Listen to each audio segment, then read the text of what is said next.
மணி tax நேயர்களுக்கு வணக்கம். இன்னைக்கு திரை விமர்சனத்தை நாம பார்க்க போற படம் நரிவேட்டை. இந்த வாரம் தமிழ் சினிமாவில் வந்து ஒரு 6 படங்கள் வெளிவந்திருக்கு. அதுல இந்த படம் மலையாளத்திலிருந்து ரீமேக் செய்யப்பட்டிருக்கு. இந்த படத்தினுடைய கதை என்ன? இந்த கதை 2003ஆம் ஆண்டு வயநாட்டில் நடந்த ஒரு உண்மை சம்பவத்தை அடிப்படையாக வச்சு எடுத்திருக்காங்க. இந்த கதையில வந்து மலைவாழ் மக்கள் மீது போலீஸ் நடத்திய துப்பாக்கி சூட்டினுடைய அடிப்படையில் எடுக்கப்பட்ட படம். இந்த படத்துல வந்து ஹீரோவா நடிச்சிருக்காரு டொவினோ தாமஸ். முக்கியமான கேரக்டர்ல நம்ம சேரன் நடிச்சிருக்காரு, டைரக்டர் கம் ஆக்டர். இந்த படத்துல டொவினோ தாமஸ் வந்து அவருக்கு பிடிக்காது, இருந்தாலும் போலீஸ் வேலைக்கு போயிடுவாரு. அங்க போன பிறகு தான் வந்து ஒரு செக்ரட்டரியேட் ஸ்டாஃப் ஆகணும் அப்படிங்கிறதுக்காக படிச்சுட்டே இருப்பாரு. போலீஸ் வேலைக்கு போயிட்டு அங்க நடக்கிற சம்பவங்கள்லாம் இவருக்கு பார்த்துட்டு பிடிக்காதே இருக்கும், அதுல இருந்து விலகியே இருப்பாரு.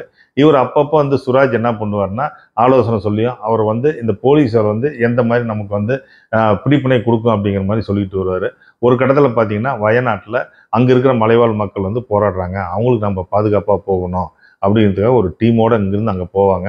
அங்கே போனோன்னா அங்கே அவருக்கு பிடிக்காது, இருந்தாலும் அங்கே வந்து அந்த பாறாவில் போய் நிற்பார். நின்னோடனே அந்த வயநாட்டில் மலைவாழ் மக்கள் வந்து இவர் அப்பப்போ உள்ளே போய் அவங்க கேம்புக்குள்ளே போய் இவர் டிஸ்டர்ப் பண்ணி அடிச்சுட்டு பிரச்சனையை வந்து கொண்டுட்டு வருவார்.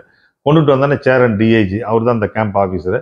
அவர் சொல்லுவார், இது மாதிரியான பிரச்சனைலாம் நீ ஈடுபடாதவன், இது வந்து நான் வந்து இருக்கிறது வந்து ஒரு ஆட்டோபா மேலே உட்காந்துருக்க மாதிரி உட்காந்துருக்கேன், நான் வந்து ஃபுல் ரெஸ்பான்சிபிலிட்டி, இங்கே இருக்கிற போலீஸ்க்கு உங்களுக்கும் அந்த மலைவாழ் மக்களுக்கு நான் ரெஸ்பான்சிபிலிட்டி, இதில் ஒரு சின்ன கலவரம் நடந்துச்சுன்னா கூட அரசாங்கத்துக்கு நான் பதில் சொல்ல வேண்டியதாயிரும், அதனால் நீ அமைதியாக இருந்து ஒரு அடக்கிட்டே இருப்பாங்க. டக்குன்னு பார்த்தீங்கன்னா சிஆர்பிஎஃப் வருவாங்க. அவங்க எதுக்கு வருவாங்கன்னு பார்த்தா மாவோயிஸ்ட் தீவிரவாதிகள் வந்து இந்த கலவரத்துக்கு உறுதுணையாக வந்து கலந்துட்டாங்க, அவங்கள கண்டுபிடிக்கணும்னு வருவாங்க. அவங்கள கண்டுபிடிக்கிற டீமில் சுராஜையும் சிஆர்பிஎஃப் போலீஸையும் ஒரு டீம்லையும், அதுக்கு அடுத்தது டொவினோவையும் இன்னொரு சிஆர்பிஎஃப் போலீஸும் இன்னொரு டீம்லையும் போட்டு அனுப்புவாங்க. இப்போ போய் பார்த்தீங்கன்னா அவர் வந்து போன சுராஜ் வந்து இறந்து ஒரு இடத்துல இருப்பார், இவர் கண்டுபிடிச்சு போவார். சுராஜ் எப்படி இறந்தாரு, இதனால் ஏற்படுற கலவரம் என்ன, இந்த கலவரத்தினுடைய விளைவுகள் என்ன, இதில் என்னென்ன உண்மைகளாக வெளியே வருது அப்படிங்கிறது தான் இந்த படத்தினுடைய மீதி கதையை. இந்த படத்தினுடைய ஹீரோ டொவினோ தாமஸ். ஏற்கனவே இவர் வந்து தமிழ் சினிமாவில் நிறைய படங்கள் நடிச்சிருக்காரு, ரீமேக்கும் பண்ணியிருக்காங்க. ஆனால் இந்த படத்தில் ஒரு ஹீரோவுக்கு எந்தெந்த சீனில் அவருடைய ஆக்டிங் பெர்ஃபார்மன்ஸ் எலிவேட் ஆகி ரசிகர்களை ரீச் ஆகணும், அந்த ஹீரோ எவ்வளோ நாள் படம் பார்த்துட்டு போகிற ரசிகனுடைய மனசில் நிலையாக இருக்கணும் அப்படிங்கிற மாதிரி பிளான் பண்ணி பண்ண மாதிரி ஒரு நல்ல கதையாக எழுதியிருக்காங்க. அந்த கதையில் இருந்ததுக்கு காரணம்னா இது வந்து ஒரு ரியல் இன்சிடென்ட், அதனால் ஒரு நல்ல கதையாக அமைஞ்சிருச்சு.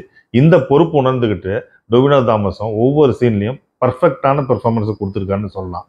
இவர் வந்து போலீஸ் வேலைக்கு பிடிக்காம ஏன் போகிறாரு, தான் கட்டிக்க போகிற பொண்ணு எப்படி நிர்பந்தப்படுத்தி இவர் அனுப்புகிறாங்க, அந்த பொண்ணை அனுப்பும்போது இவர் சர்ச்சில் உட்காந்துட்டு ஃபீல் பண்ணுறது, அதுக்கு அடுத்தது போலீஸ் கேம்புக்கு வந்த பிறகு அந்த போலீஸ் வேலையே பிடிக்காத செக்ரட்டரி சர்வீஸ் போகணும்னு முயற்சி பண்ணுறது, அங்கே வந்து பார்த்தீங்கன்னா சுராஜுக்கு வந்து இவருக்கு அட்வைஸ் பண்ணுறது, அதை அவர் ரிசீவ் பண்ணிக்கிறது, சுராஜ் இறந்த பிறகு அவரை பார்த்து இவர் கதறது, அதுக்கு பிறகு இவருக்கு தெரிந்த நியாயத்துக்காக டிஐஜி சேரங்கிட்ட போராடுறதுன்னு சொல்லி இந்த படத்தினுடைய ஒவ்வொரு சீன்லையுமே இவர் இருக்காரு.